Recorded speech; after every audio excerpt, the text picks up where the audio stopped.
If you've ever had a nightmare teacher, wait until you meet Miss T. But this time, the nightmare is about to flip.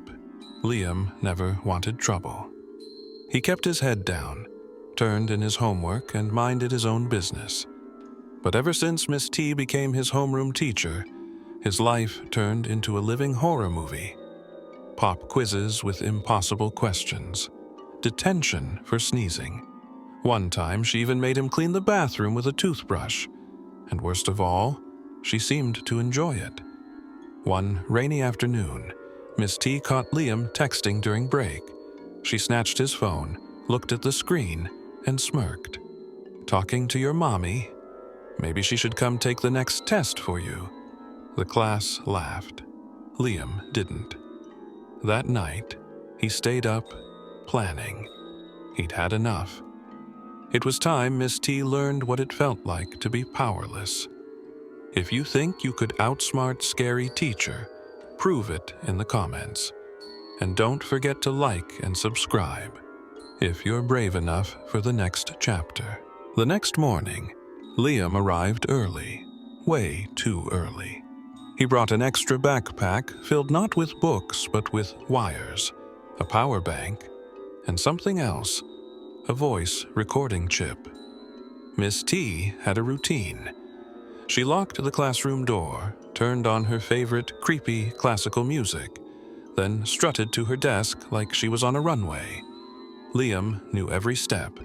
He placed a motion sensor under her chair, connected it to a hidden speaker in the wall, and loaded it with her own voice, taken from a secret recording the day she humiliated him.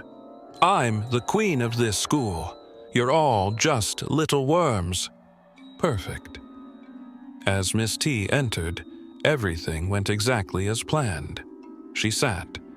The sensor triggered. Her voice boomed through the room, but not from her. "I'm the queen of this school." Students looked up, confused. Murmurs spread. Then another line. "You're all just little worms."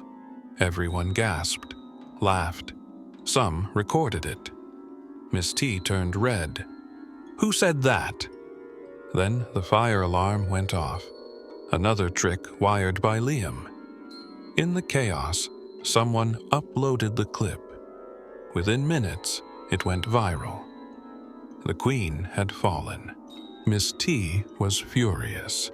She stormed into the principal's office, demanding suspensions. But the principal had already seen the video. "Miss T, perhaps it's time we evaluate your conduct," he said with a flat tone. She was silenced. But Liam wasn't done. A week later, Miss T received a box at home. No name, no return address. Inside, a toy crown and a note. "Every queen eventually gets dethroned." She looked outside her window. No one was there, but a camera on a nearby tree blinked once, then turned off. Think Miss T learned her lesson? Or will she come back darker than ever? One thing's for sure. Liam's not afraid anymore. Because in Scary Teacher's world, the smartest player always wins. Natalie stood frozen in the hallway as the class burst into laughter behind her. The sound echoed in her ears like a cruel chorus. Miss T, with her high heels clicking confidently across the floor, had the audacity to chuckle as she walked past. "Oh, Natalie, maybe next time bring a brain with your backpack," Miss T smirked, loud enough for the whole class to hear. Natalie clenched her fists. Her face burned red, but she didn't cry. Not this time.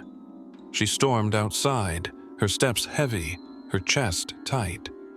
That classroom had always felt like a cage, but today it was something worse, a stage where she was the clown and Miss T the cruel puppeteer. At home, Natalie didn't eat dinner. She lay in bed, staring at the ceiling, her mind spinning with 1,000 thoughts. Why did Miss T hate her so much? Was it because she had questioned her answers during last month's math test? Or because she refused to laugh along with the popular kids? Suddenly, her phone buzzed. A message from her best friend, Lily. Lily, you okay? That was brutal today. Want to talk? Natalie hesitated, then typed, Natalie, I'm done. She keeps targeting me, and no one does anything about it. Even the principal doesn't care. Lily, then maybe it's time we do something. Natalie sat up. Do something. The words lingered in her mind like a spark waiting to catch fire. The next day, she stayed behind after class, pretending to tie her shoelaces.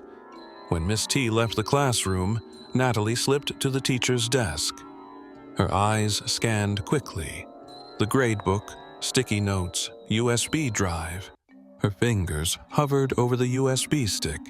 She grabbed it, just for one night. Just to see.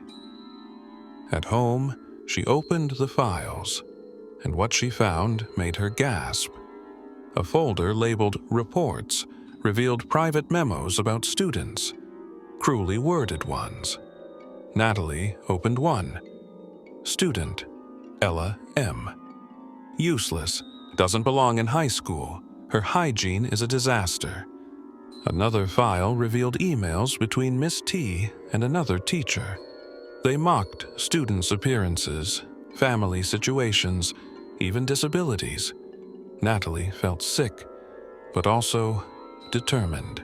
She copied everything, then created an anonymous email account.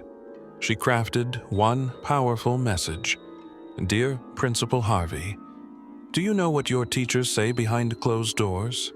Attached, you'll find files that show just how far Miss T goes to humiliate, harass, and emotionally abuse students. This is no longer a question of classroom discipline. It's a matter of psychological safety. Consider this your official alert. Signed, someone who's had enough. The next morning, the school was buzzing. Whispers filled the halls. Students stared at their phones. Natalie's heart raced as she sat in class, pretending to scroll like everyone else. Then, the announcement came. Miss T, please report to the principal's office immediately. The class gasped. Miss T stood, her face unreadable, and walked out. 5 minutes passed, then 10, then 30. She never came back. By lunch, it was confirmed. Miss T had been suspended, pending an investigation. Natalie didn't smile, not yet, but deep down, something shifted. A weight lifted. That evening, Lily called. Was it you? She whispered. Natalie looked out her window. The sky was turning pink. Let's just say, she replied softly, Miss T picked the wrong girl this time.